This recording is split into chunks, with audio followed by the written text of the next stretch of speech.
In today's video, I'm going to teach you how to add rows and columns using Framer stacks. By the end, you'll know exactly how to place row and column stacks on your canvas and understand what each one does, so your layouts look cleaner and respond better as you design.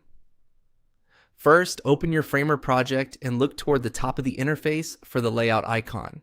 This is your quick path to pre-built layout components, including stacks. Click that icon to open the layout options.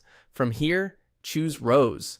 A row stack arranges items horizontally from left to right and automatically manages spacing and alignment for you.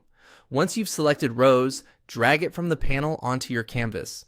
As you move it around, watch for the blue highlight that shows where it will land. Drop it where you want the row to live. You can resize the stack using the handles and start placing elements inside it. The benefit of a row is that you don't have to micromanage spacing between items. The stack will distribute them in a predictable way, which keeps your design consistent across breakpoints. Now, let's add a column to go with it. Click the layout icon at the top again to reopen the same menu. This time, choose columns. A column stack arranges items vertically from top to bottom.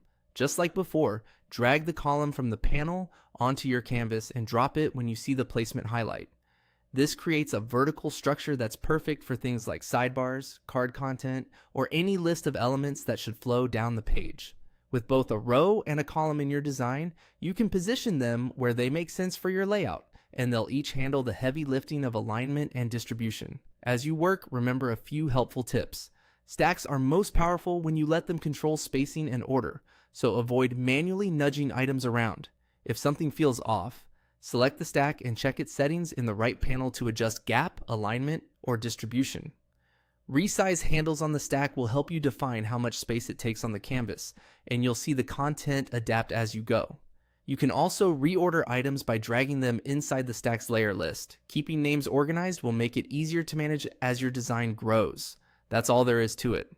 You click the layout icon, added a row, opened the layout menu again, added a column, and placed both by dragging and dropping. With these two stack types, you'll build clean, consistent layouts faster and with fewer surprises.